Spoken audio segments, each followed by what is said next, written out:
ago. So I have been in about 47% of the Air Force's total existence. Wow.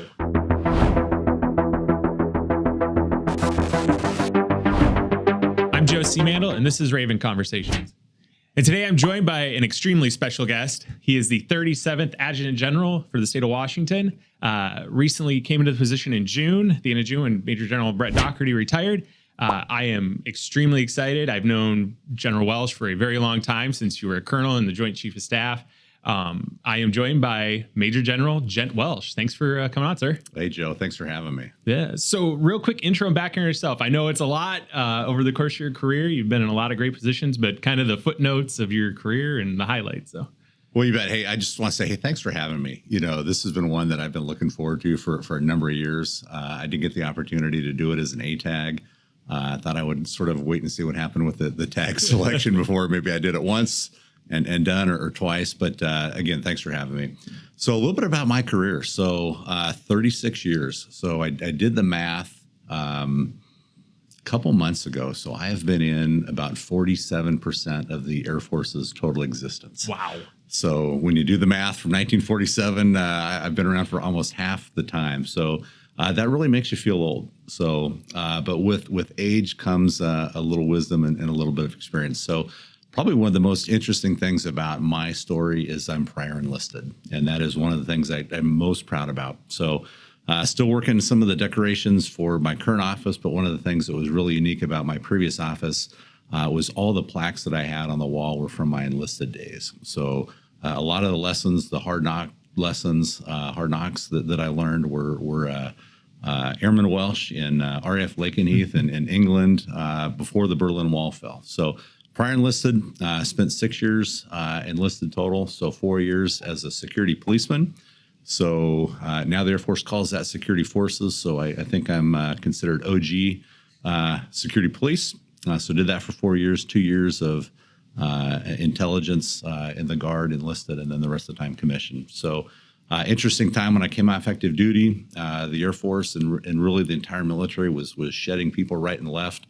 The Air Force went from about 550,000 to about the 330,000 they have now. So the Air Force made it really easy for folks to leave in the early 90s. And when I got off active duty, it was one of those things where I wasn't quite done serving.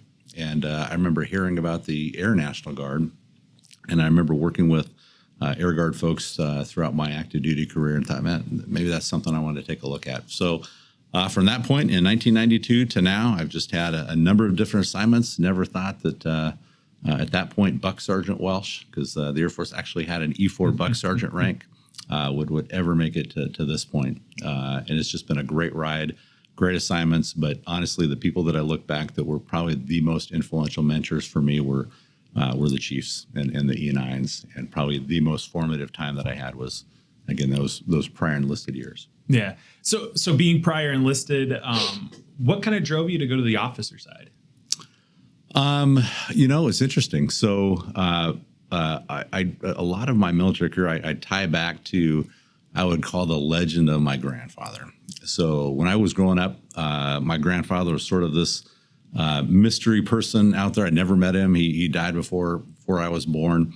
But I grew up with a lot of the stories that my dad had of him in World War II. He was a bomber pilot. He was a B-25 bomber pilot, shockingly enough, in China. So he flew, I would call, with the successor organization of the Flying Tigers, the original American volunteer group. So he came in and flew in China in 43, 44. So he was killed in a traffic accident when he was a captain, So all I had were these stories about him as an officer. So big motivation to me was just being able to be commissioned, be like my grandfather, maybe fulfill his destiny that he wasn't able to fulfill in his career. And I would remember making the rank of captain and thinking, yep, I got it. I was equal to at least what my grandfather was, but that was a huge motivator for me. Yeah. So you'd already kind of mentioned coming off active duty, you'd heard about the Guard. How did you really learn about it? And then what were those thoughts about the Guard when you came in? Well, so some envy, honestly. So when I first came in, I go back to a story in basic training, and everybody's sitting around, I would say the day room, and talking about where they're from and what brought them in the military. This is 1988. So I remember sort of running into a guy, and he's like, "Yeah, I'm in the Air National Guard." I'm like, "What the heck's this Air National Guard?" "Well, I'm in the Texas Air Guard, and I'm going to go through basic training for a couple of weeks, 6 weeks at the time, and I'm going to go to tech school, and I'm going to go back to college." And I'm like, "Man, that's pretty cool. I wish I would have had the opportunity to do that. I would have went that route and done the hometown Air Force thing." But again, the closest Air National Guard unit to me was in Boise, Idaho, and nobody ever saw the recruiters. Yeah. And it just wasn't an option that I knew about. So that kind of gets into, how many other folks are out there that were like me 36 years ago that don't know about the Air National Guard brand and don't know about the National Guard brand. And that sort of gets into some things maybe we'll talk about later on, how we kind of up the brand here just a little bit. But that's how it was. I mean, in honestly, and then looking at, you would sort of look to, and it was the 141st Airfield Wing at the time with their own aircraft. And anytime you were sort of working with those folks, they had a lot more pride. It seemed like they were happy to be there.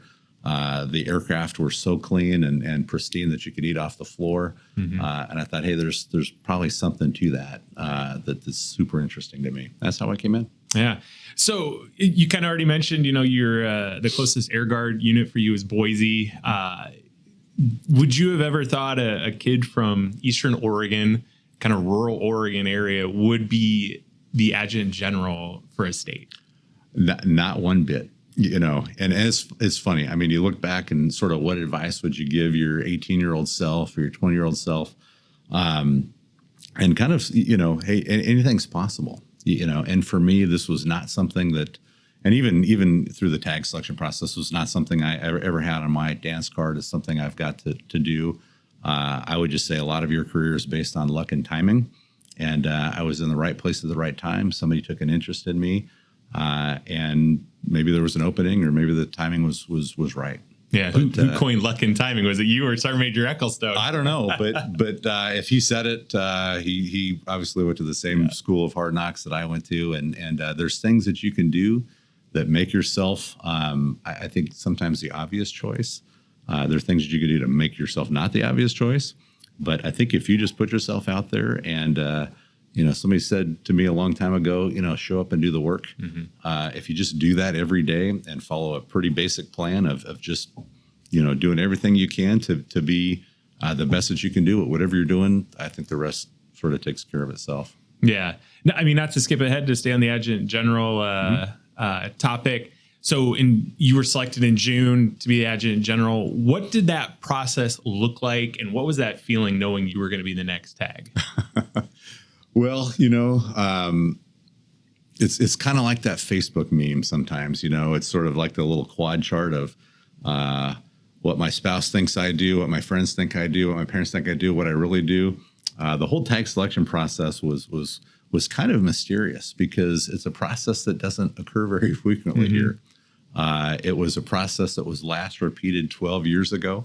God bless Kathy for looking in the files and locating the file that had exactly the process that we need to follow. There's state law that talks about how the process works. But it's one that Governor Inslee's team had not been through because General Doherty was selected under Governor Gregoire's time. And it was one that was completely new to that administration. And there was, again, limited memory. I mean, Kathy obviously had a memory there, and General Doherty did. Yeah. But everything else was sort of, we'll see where it goes. And it was, I would call it 2 or 3 months of just, you're just in the process. And it's the way state law works.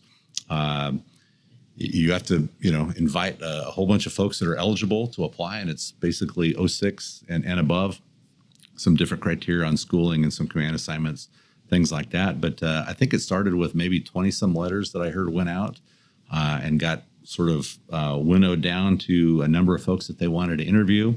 And just like any other interview process, there's sort of the first round, second round, third round. And you just hope that you do well in the interview process and you get a call to come back for the next round.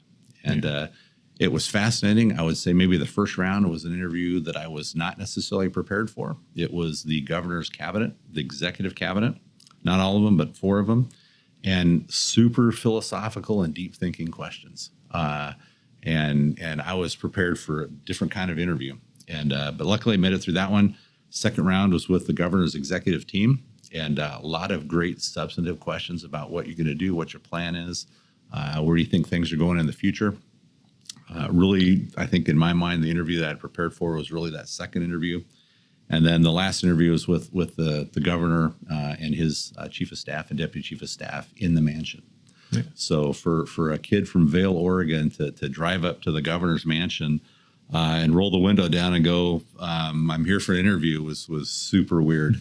And to be able to just drive up in the governor's mansion driveway and drive up to where you park and get out of your car and feel like, General Welsh, we've been expecting you. You know, it was just super, I say super weird, but very humbling. Does the governor open the door and he's no, he didn't open the door, but I did get to spend a lot of time in sort of a waiting room, and it's super neat because if you've never been in the mansion, there's different rooms, and like in certain rooms there's like different themes, and in the particular waiting room that I was in, it was the family's theme. You know, so it was all of his family photos and maybe some heirlooms and things like that. So you really got a sense of maybe who the governor was as a person. You see him, you know, on TV and doing things that governors do, but really get to see him and sort of how he valued certainly his grandchildren was kind of neat, and some of his hobbies. Yeah. What was that call like when you heard that you were selected?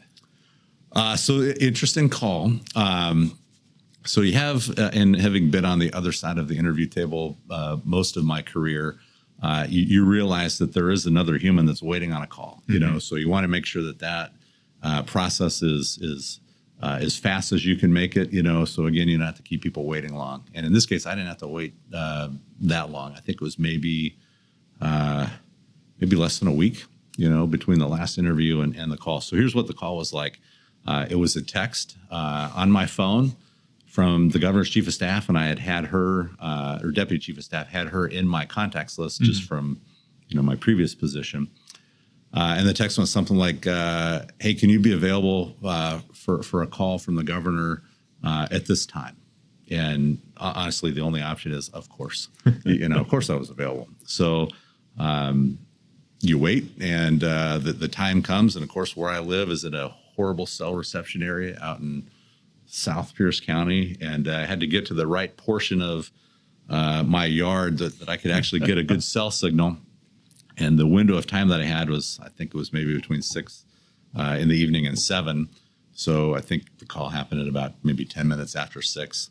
And I remember the call coming in, and I didn't want to be super eager, you know, but I could tell exactly where the call was coming from. So I gave it a couple rings and, you know, answered it. And it was the chief of staff, and hang on a second while we bring on the governor. And he gave me the news and welcomed me to the team. And it was, other than my daughter commissioning into the Air Force, one of the coolest highlights of my career. Yeah, you're like standing down there at the end of the driveway, like leaning up against a tree. I just wanted to make sure that the cell signal didn't drop, and it wasn't a weird, you know, yes, I'm saying yes, you know, and no, it was a great phone call. The governor's a wonderful human. It's been wonderful to get to know him on a little bit more of a personal level and see what he does truly care about in the state. Yeah. So it was a great phone call. Yeah. So you already kind of mentioned last time we'd gone through this was 2012 when General Doherty became the TAG. Prior to him, it was 1989 when General Lowenberg became the TAG. So you were only the third TAG in about 25 years for the state of Washington. Yep. Not very common. Most states change over very quickly, or every 4 to 6 years, they usually change tags when you look at other states. We've had a lot of longevity. And I think that's probably in part due to situations that are happening, you know, in state, out of state, around the world. We're definitely in conflicts over that time span. Now coming in, it's a little different. The environment's different. We'll kind of highlight different parts of it. But from your foxhole, what do you see as the TAG as your biggest focuses to bring to the military department? So just talking about, I mean, again, 2 tags in a quarter century, that's a lot of experience. A couple different schools of thought on sort of like term limits in Congress. You know, is it better to have somebody that's been there a long term and some of the things that they can bring into the job, or is it better to have a number of somebody's, you know, work through that position? And I've seen it both ways in different states. I'll just tell you, I'm looking for, this is a kind of a 4-year gig for me, you know, and that's sort of the the sprint and in some ways the marathon that I'm looking at for my time. So what can I get done in 4 years? And again, we'll have a governor's changeover, and I've got to be reappointed by the next governor. So we'll see how that process goes. But I am planning on 4 years. And part of how I look at things is how do I want to set up who is going to be my successor? But really, how do I want to make sure that the organization is and the organization was awesome taking it over from General Doherty, but what are some of the different adjustments that we can make to go forward in the next 4 years? So a couple things. So put out a document maybe a couple months ago. So sort of obsessions on things. And I always look to Amazon as sort of their customer obsession. I've always thought that's a pretty interesting way of looking at, not that the customer's always right, but just the entire organization is brutally focused on what their primary mission is, and that is a customer. So readiness obsession.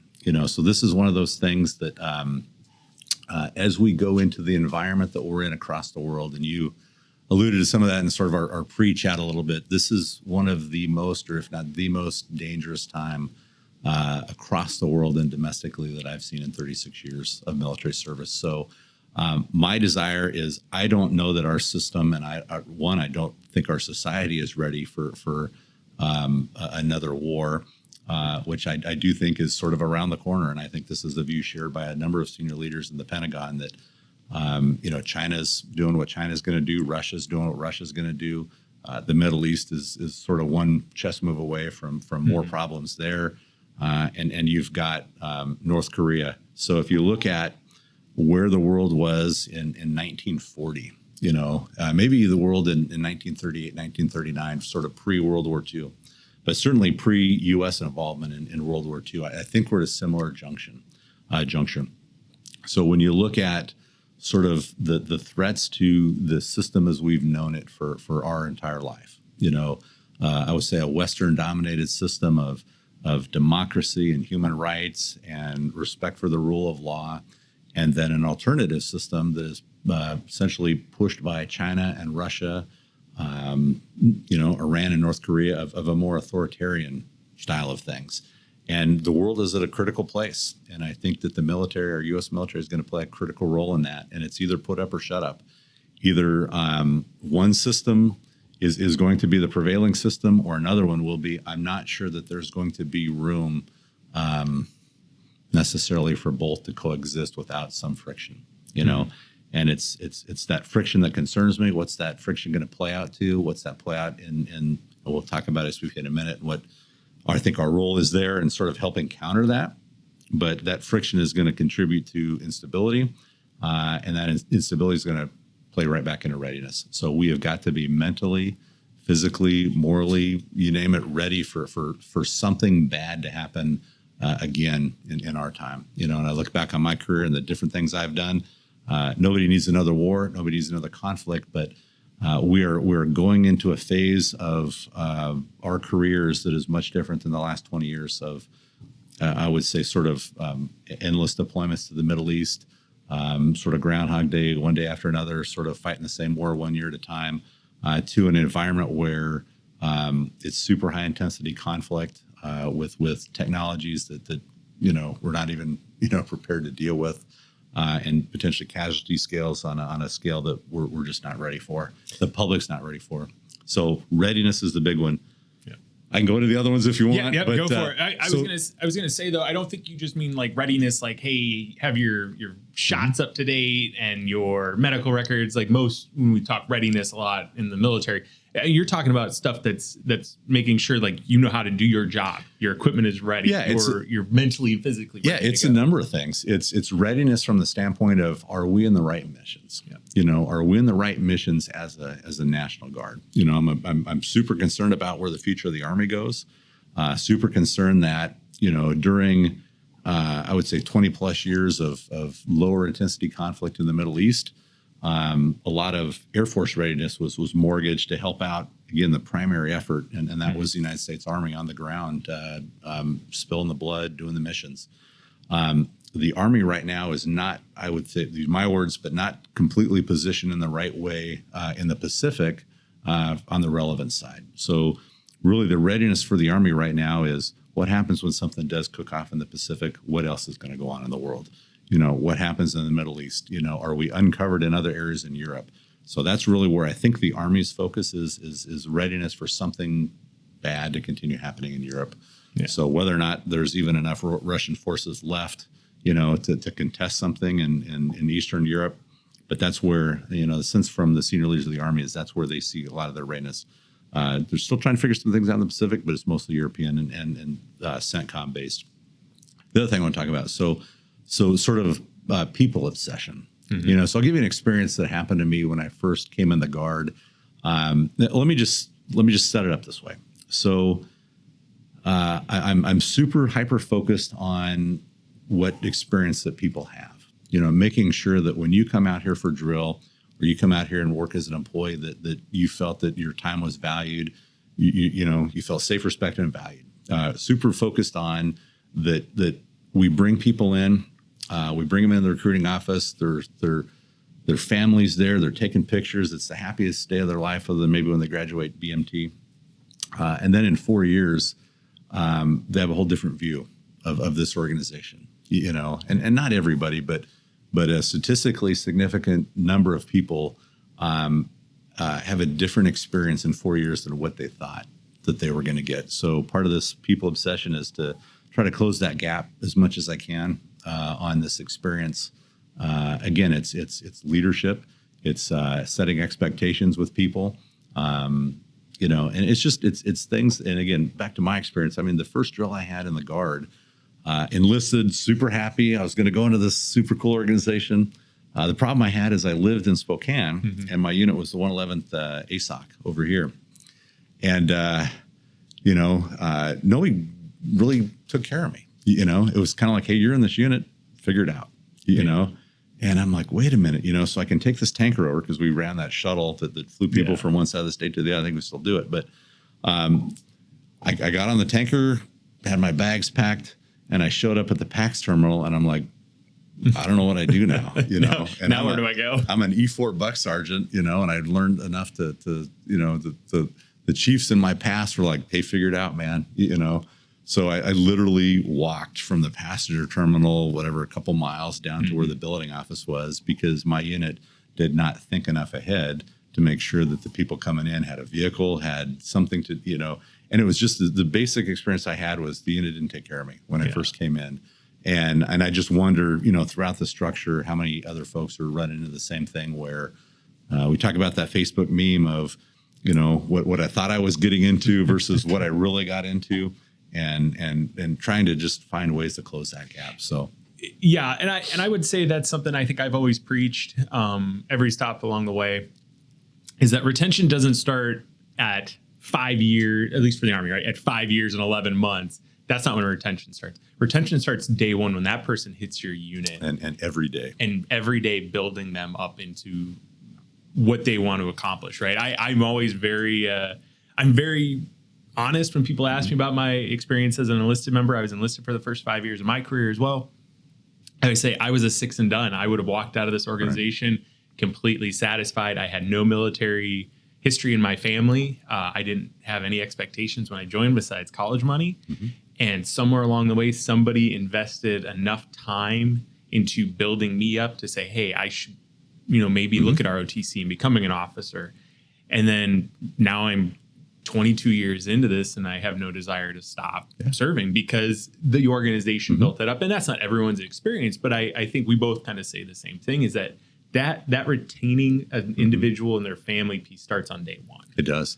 And I always used to say, so, and I still say it. So when I left the 111th ASOC, there was, you know, I still say this, when you drive out of whatever base you're assigned to, and I'll use Camp Murray, and everybody that's listening to this should sort of think through this thing on the next drill or the next time that they're here. When you drive out that gate, what are your thoughts? Mm-hmm. You know, and if your thoughts are something besides, I can't wait to come back, you know, the system has probably failed somewhere along the way of creating the proper expectations for you or the proper experience, that you're just not jazzed about coming back to work the next day and putting that uniform on and getting right back into the JOB.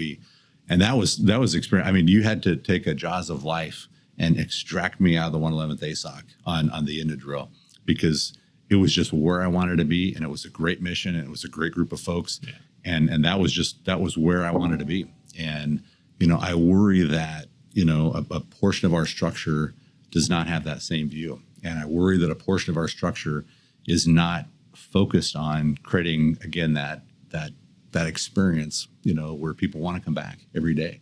Yeah. Just because maybe life sucked for you when you're coming through the system doesn't mean that you got to pay that forward to other folks. Your job is to break that chain and again, create the opportunities and create the environment where you'd recommend this organization to people in your own family, and your own friends. When we look at statistics these days of the number of currently serving military members that would recommend military service to their family, it's dropping by the year.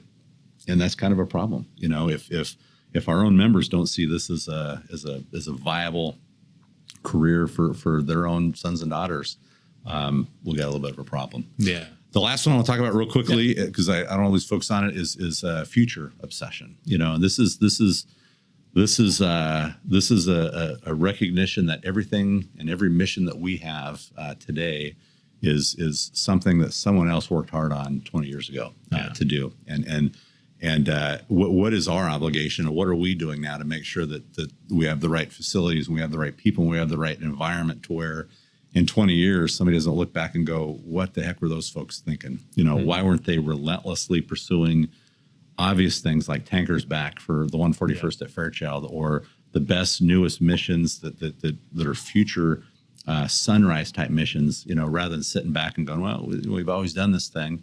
We're always going to do it in the future. So why do the hard work? Don't be intellectually lazy. Constantly be thinking about the future. Again, investing in people. And I do think as a member of Generation X, that's something that I've been constantly thinking about, is again, how do we motivate, the different generations that are following us to want to be, who wants to be me, in the next 20 years? Who wants to be Chief Lawson? If there's not somebody out there in the structure going, hey, that's motivating, I want to be them, I want to do these things, we're again failing on that future piece. Yeah, you said it exactly the way I think I even say it to my own unit every day. It's, hey, let's just keep building this up. I want to make sure we're building the next sergeant major or the next battalion commander.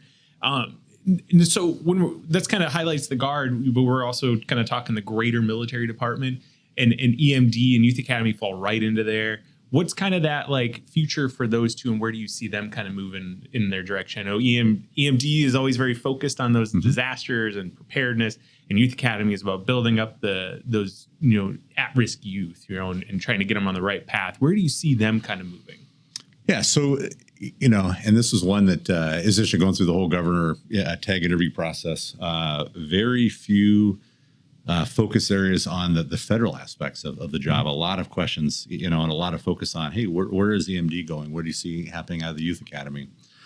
So this is a big tent department. When you talk about the military department, and I'm not even convinced that perhaps the military department is the best title, and that's a question that I've been sort of asking some folks. Is there more of an inclusive title? Because when someone from EMD says, hey, I'm here from the military department, it's sort of, okay, so you're not wearing a uniform, and so what is your role to that? So maybe there's room for a more inclusive title. I don't know if it's the military department and emergency management or something, but again, elevates all the different parts of the organization instead of just focusing on the military. So I'm thinking about that one a bit.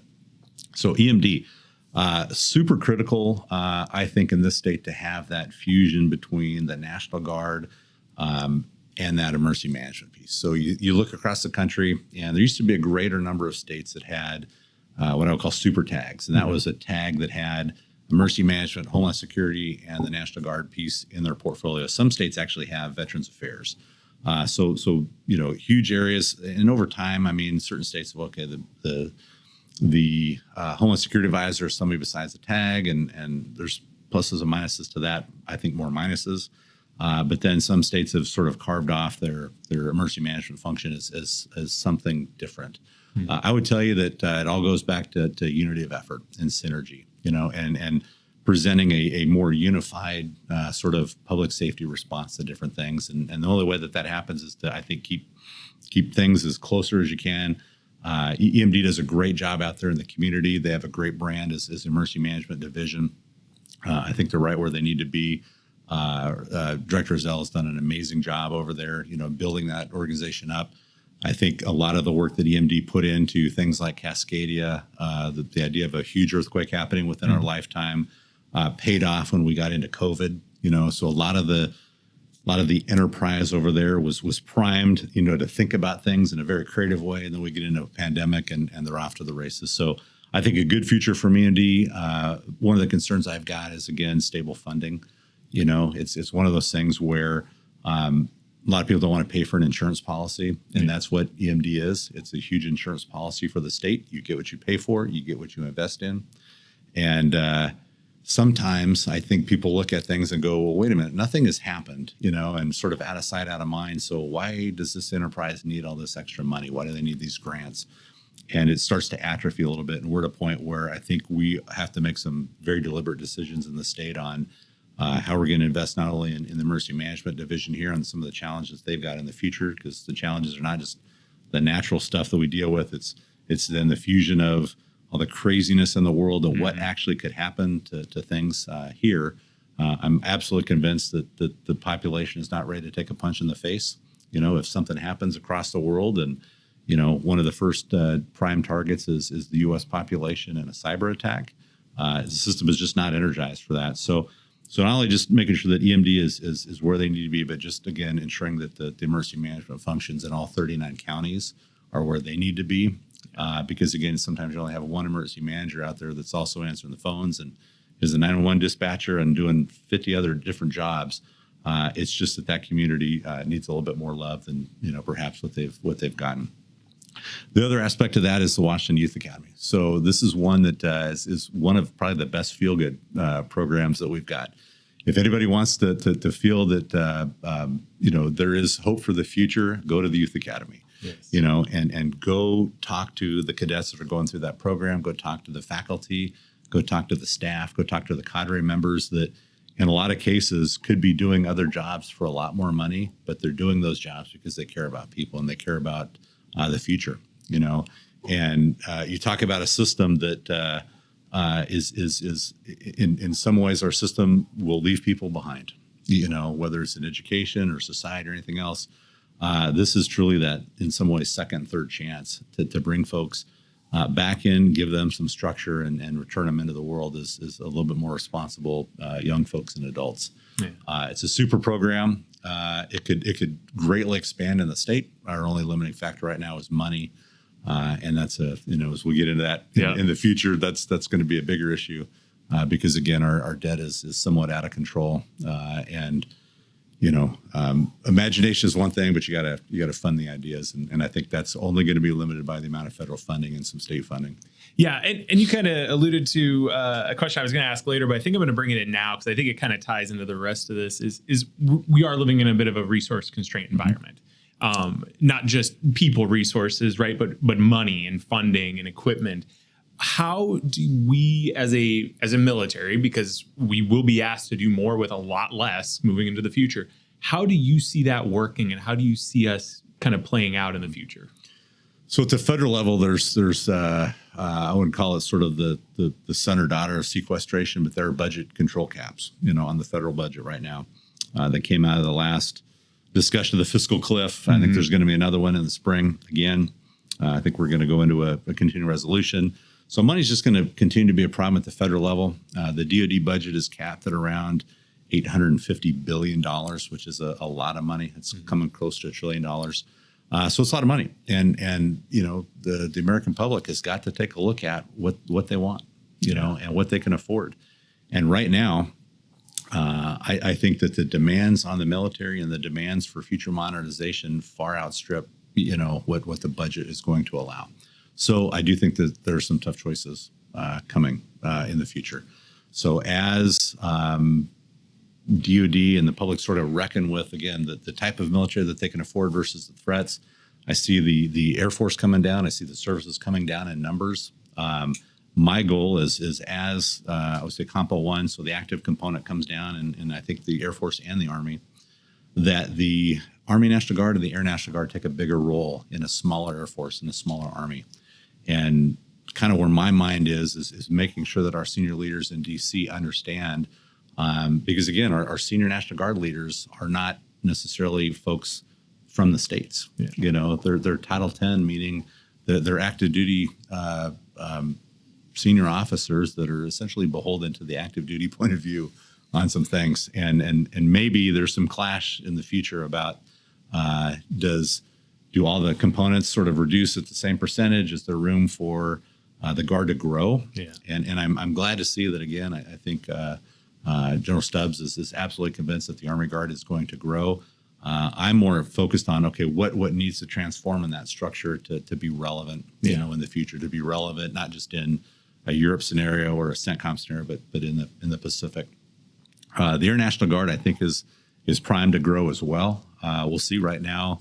The Air National Guard can't meet its strength numbers. It's chronically 2,000 and 3,000 people below what congressionally mandated in strength is. So when the Air National Guard can't meet its strength, Congress reduces the Air Guard to the number that it met last year. So it's in this weird chicken or an egg thing on growing. But I do see the Air Guard, particularly our 194th Wing, getting into some different things that'll be more relevant in the Pacific. So a lot of budget pressures.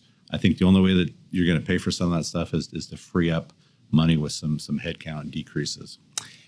Yeah, and you kind of mentioned something I think we've always talked about, right? Is that the Guard, when you're talking bang for the buck, the Guard is always an incredible asset, an incredible value. The growth part of it, how do you, I mean, so you'd already mentioned, you know, we're having problems at the national level reaching an end strength goal already. How do we let this next generation of service members or potential service members know, hey, this is a great option for you, and maybe consider joining the Guard? How do you do that? Well, so that's an interesting challenge. So one of the things that you have to look at is sort of there's a couple of things. One is the qualifications to serve. You know, so basically, the military has the same medical standards that it's had for, I would say, decades and decades. So that does not necessarily align with where modern medicine is. You know, I'll give an example of if somebody's had an ADHD medication when they were 6, or some doctor overprescribed something, 1960s and 1970 era medical regulations do not allow that person to serve. Things like prosthesis. We've got a case of a person that's trying to join the Air National Guard in Spokane. She's got a prosthetic limb. You know, there's absolutely no reason why that person should not be able to serve. And if she hears this, good luck, Hannah.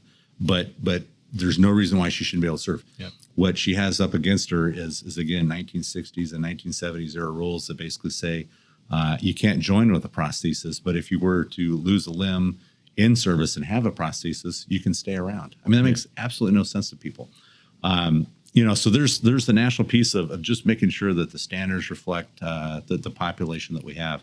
The other thing out there is propensity to serve, and that's really, you may be qualified, but you even want to do that thing. There's a lot of options out there. So when the National Guard has in some ways the same amount of educational benefits as Starbucks, we've got a little bit of a problem in terms of, a lot of people still talk about joining the military to get educational benefits, but you got a coffee place offering, in some ways equal to or better educational benefits in the military. We got to reform a lot of that stuff where post 9/11 GI Bill has been super helpful, but only if you're on active duty. Why isn't the whole National Guard eligible for things like TRICARE and the post 9/11 GI Bill? Why don't you just remove those barriers? I think you'll have some better success in recruiting and retention. The other thing is something I talked about earlier, and that's again, a lot of folks in the military. I mean, my father didn't serve, but my grandfather did. So a lot of people serve because it's a legacy thing for them. Their parents served, their brothers served, or whatever. But as America continues to diversify, we've got to double down and make sure that we're actually in population groups that reflect the diversity of the state and the diversity of the country. Because just because your particular group does not have a legacy of service doesn't mean that you can't start one. And that's one that as we reach deeper into our Native communities in the state, we reach deeper in the Hispanic communities, Spanish-speaking recruiters, things like that again remove those barriers, but reach into a much more diverse population. I think we're going to start to see a little bit better recruiting results. But we got to be very deliberate about that. Yeah. And you kind of mentioned partners, and this goes to kind of your overarching theme, right? When you were talking about Russian aggression, Chinese, Iran, North Korea, state partnership program. You're a huge advocate of the state partnership program, not just at the national level, but in Washington specifically with Thailand and Malaysia. I often joke, I think you and Lieutenant Colonel Dalrymple have houses in Thailand, vacation homes waiting for you eventually someday, because you guys go there a lot. However, that is building relationships and partnerships. You've been constantly part of it. How do you see SPP engagements, not just here and in Thailand and Malaysia, but kind of morphing throughout time and expanding? Yeah. So I do not own a house in Thailand, and I know that Dalrymple doesn't either. But no. So presence is a mission. So presence matters, and I do feel that through the state partnership program, that is one of the only ways that we as members of the Washington National Guard can actually participate daily in strategic competition. Yeah. I've ran into members of the People's Republic of China, People's Liberation Army at different events. Some events I've actually been given more preferential seating than those individuals have at different things.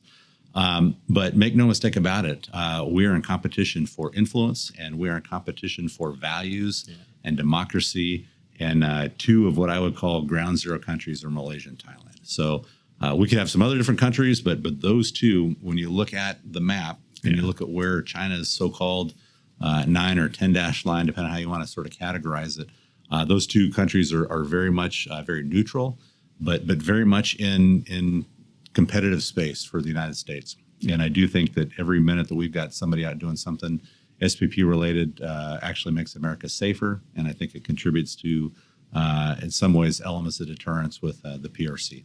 Yeah. So that's the view that I have out there. So I want to kind of, one, it's a great deterrent value, but two, it's tremendous every time you get somebody that maybe grew up in Washington and grew up around the block over here, go see how the rest of the world is living, you know, and do that maybe in a way where you're not carrying a gun around, you know, and doing something like we've done in the Middle East. Not that wasn't good stuff for America, but it's different when you're actually doing the true nation building. You know, you're actually working with a partner. You can see it in your partner's eyes that they truly appreciate engaging one-on-one with somebody from America. And it's great training. It's great exposure for our young soldiers and airmen out there to actually do that with a partner in an environment where they're not getting shot at and having to worry about getting blown up. Yeah, and you often talk about SPP, and I've been on engagements with you in Thailand. You talk about growing up with these individuals, and you have photos of yourself with Thai generals that you've known since you were lieutenant colonels together, and you've kind of come up through the ranks together. And I think that's the spirit of SPP, right? It's that growing up, building. We often talk about the airmen that are going through it today, and those young Thai airmen that they're doing engagements with. 20 years from now, they will be now those senior leaders. And I think it's such a great program, and I know you're really passionate about it. So I wanted to make sure we highlighted it. You bet. So I've always used that tagline, and it's true, and it's what I feel. But, you know, whenever I sort of close out, you know, a senior leader engagement, you know, especially if there's someone from Compo 1 or the active duty component there, I always close with the very personal, we want to grow old together, you know, and in a high context culture and a high context society where personal relationships are everything, personal relationships are well before business and anything, especially over in Asia, that resonates with our partners. You know, somebody maybe that wasn't paying attention to you, you know, as you're doing your speech, when you say, I want to grow old together with you, you know, they look over at you, you know, because, you know, you got it. You know, you're generally not going to hear that from our active duty partners because they may be in that engagement one and done. You know, that may be the only engagements they're ever going to do with that partner. And then they're gone. I mean, one of the common complaints that I hear from our partners is we don't see the same people, you know, but in the National Guard, we see the same people time after time, year after year, engagement after engagement. And that matters. Those relationships matter. I'm not sure that that's exactly the same thing that our competitors are doing in the region is truly taking the time to, you know, keep in touch with your contacts. You know, I mean, Yeah, I've got a list in my calendar built of Thai holidays and Malaysian holidays, and I send greetings, out on those days, and the partners truly appreciate it, and I do think that results in better access and maybe better views of the United States, and helping counter some of the stuff that's being pumped out by the competition over there. So it does matter, but everybody that's doing that, take the time to engage, and that's sort of my personal challenge is you should want to stay in contact with those folks. Yeah. You should realize that this is the beginning of a beautiful friendship for the rest of your career.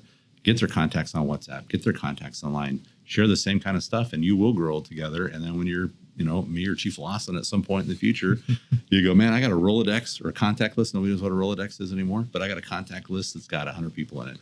And that gets you into a lot of places. Yeah. And I think not to continue talking about SPP, but it's really that partnership piece, right?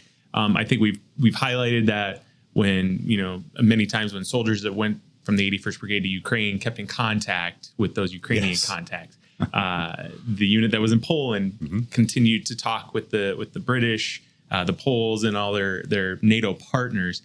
It's the same in Thailand and Malaysia, and probably the same for every other state partner across the country. Now I think we're at 54 or 55 countries to this point. I think it might even be more. I think I'm way off. Yeah, I think it may be over 100 partnerships. Yeah. Some states have, one. Some states have three. We have two. But it's a program that will continue. I mean, there are people right now that are literally beating down the door through the State Department, through DoD, and wanting in. I mean, I'll not say their countries, but I know a couple that are just like, that is so cool what you guys are doing with Thailand. How do we get into that thing? Yeah. And we'll see what happens with some of those. Yeah. But to the point, I think what you're really highlighting is relationships matter. People matter.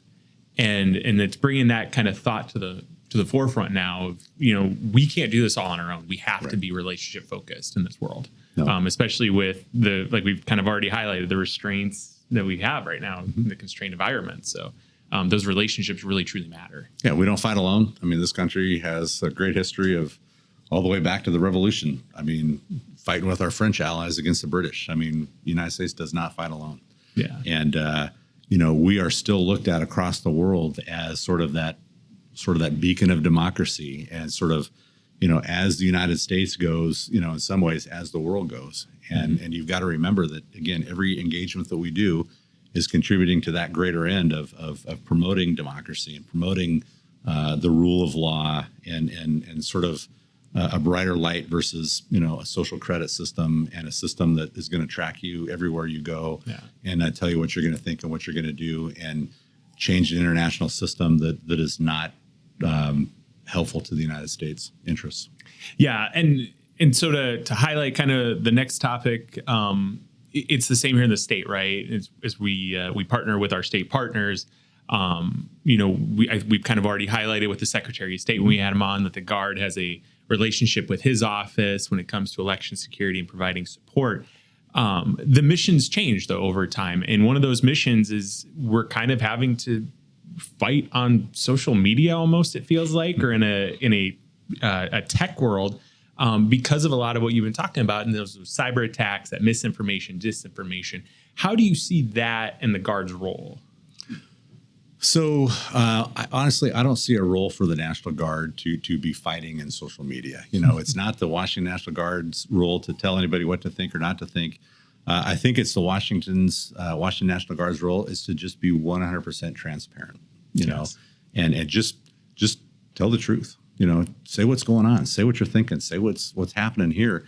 And I think, however those voices get amplified, that because again, social media is not even so much about a person behind a keyboard. It's AI and it's a bot.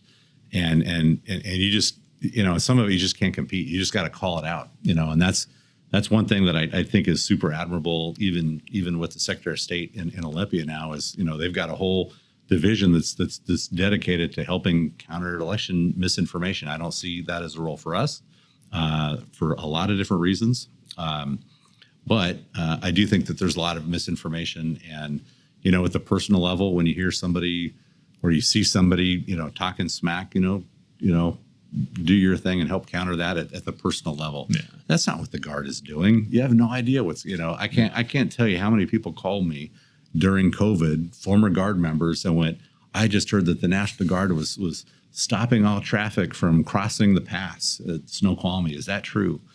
Where'd you get it? I remember that one too. Yeah, I got it on social media. Well, stop right there. Yeah. Thank you for calling. Thank you for allowing me the opportunity to myth bust, but that's not what your Washington National Guard is focused on. Yeah. I think we're just going to continue to enter, I would say, just the garbage dump of information that's out there. And you just got to have people. And this is what I always encourage, even my own immediate command staff. We share articles. We try to be informed. We try to be educated about things. We stay current on things as professionals. And I think, again, for our National Guard members out there listening, stay current on world events, stay current on what's going on in the state. Use your own brain to separate fact from fiction. Don't amplify garbage that's out there. Don't take the bait. But just, again, not a role for the military to be involved in monitoring, telling folks what to think. But just like in my case, being on this podcast, just be transparent, be you, be authentic. And I think that message will counter the other garbage. Yeah. Before we kind of move on, anything else you can see mission-wise in your kind of 4-year time span we should really be looking at, or is it just kind of too early to tell? Too early to tell. I think the best thing is just be super good at what you're doing now, but don't rest on those laurels, and don't think that whatever mission you're going to be in is going to be super enduring, because as we're finding out through the Ukraine conflict, we need to be more invested in long range fires. We need to be more invested in electronic warfare. We need to bring back in some ways short and medium range air defense. We haven't had to worry about air defense really since the Korean War, when I think the U.S. was last bombed from the air. Mm-hmm. So we just got to, in some ways, get back to some things we haven't thought about for a while, but just nothing immediate. Yeah. So, obviously, service is a big topic for you. Your daughter recently commissioned as an Air Force officer. Talk about being able to share that just passion of service with your daughter. Yeah.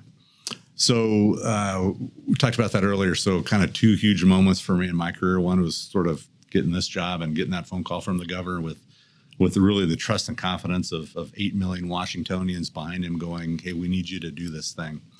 Right up with that, and maybe even more cool than that was being able to commission, my daughter. And I'm hopefully not going to choke up talking about it, but that was super cool. That was super cool for me to be able to continue to wear this uniform to the point where I could pass that baton and I could pass that torch in some ways to that next generation. So watching her, so she's going through pilot training right now. In fact, I think she's on the road from Columbus Air Force Base to Mesa to do some civilian flight training, which is the Air Force's way to get after the pilot shortages, try to train them in different ways. But, being the old guy now and sort of my experience, and then watching sort of how her Air Force career unfolds through her eyes is fascinating.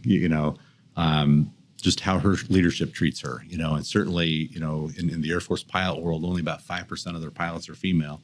So oftentimes she's like, Dad, I'm the only female in this thing, or I'm the only female here. And just sort of watching, again, the Air Force unfold to a second lieutenant versus somebody that sort of, in some ways is the system, So just being able to help her out, but also, give her some thoughts and advice to sort of help shape her career is cool.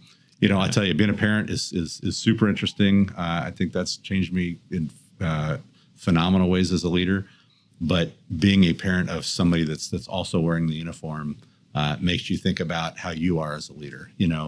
Are you offering the same experience to your soldiers and airmen that you're expecting the leadership of your family to get, on her side in the Air Force? So it's a pretty interesting concept when you think about it, because it's one thing if you're able to provide an experience for your family, but it's another when I hope that the Air Force is doing right by her, the same way that I try to do right by our folks. Yeah. So kind of to keep with the lightheartedness of it, obviously the job can be very stressful as the adjutant general. You got a lot of things going on, a lot of plates spinning in the air, basically. Excuse me. But you also like to take some time for yourself. I know you're an avid rider. You've done a number of rides. You have a pretty tight riding friend group as well. Just share some of the stories. I know you've gone all the way down. What is it, South America on your bike? Did a trip to South America. So rented bikes in Santiago, Chile. So took a group, a couple guys from the Guard. I generally try to ride with people that I don't work with because it's awesome to not have to talk about anything to do with work. It's great if you want to have a couple extra beers and nobody's got a cell phone camera, handy because hey, there was the boss. But no, it's great to have a group of folks that have nothing to do with anything that you do full time. So we took a ride down to Santiago, Chile. Took about 10 days, December of 2012, and rented bikes and literally rode them like rented donkeys for 10 days up and over the Andes, about 10 different times, 10 different passes, all the way down into Argentina and Patagonia, and returned them in southern Chile. And my bike had a little bit of extra damage on it, unfortunately, but no, it was a good experience. I do love to ride. There's nothing like it when you can get out on the open road. And again, it's adventure biking. So it's taking a bike that you can ride on the street or in the dirt. And basically it's a Swiss Army knife of motorcycles, and just go be free and go just do something completely different than work for a while. Yeah. It's almost religious. Yeah. So it's fun. Yeah, I would say I would hear from your long trips you would take all the way down into back home for you in Eastern Oregon, and you'd always come back and definitely had a lot of bike stories. So it's always fun to hear. No, it's fun. No, I love motorcycles and I love riding. And again, it's a great sport. Be safe, if you ride. There's a lot of crazy riders out there as well. But now it's just everybody's got their thing, and that just kind of happens to be mine. Yeah, especially at this point in my life. Yeah. So I think as we're wrapping up, I'll use one of your sayings. Kind of we've done all the work, now let's land the plane. Yep. Any last words you want to share as we kind of wrap up, sir? No, I just I'm super excited about this job. It's one of those things where I'm on the far backside of the career curve, and it's honestly quite liberating to wake up every day and not have to worry about what your career is going to do and where you're going to go. I just don't care. Every day for me is focused on making sure that the foxhole is a little bit better for somebody else. And that's something that I hit in a lot of different forums. Is just every day I try to make a difference in the life of somebody different, whether that's signing paperwork maybe faster, or getting after something that impacts people. I just try to look at every day as an opportunity to just make it better for everybody else. And that's really what drives me at this point. Yeah. Well, I appreciate your time. I know you're a busy guy. We'll let you get back to work. I appreciate you joining us. I know I've been hounding you for a little bit to be on here, and you could say, hey, let's just wait until we see what happens. So I appreciate you coming on, sir. You bet. Thanks, Joe. If you have any questions for General Welsh, throw them in the comments. We'll make sure to pass them along. If you like the video, give it a like, and make sure to subscribe for future videos. Hey, thanks, sir. I appreciate it. Awesome. Hey, thanks, Joe.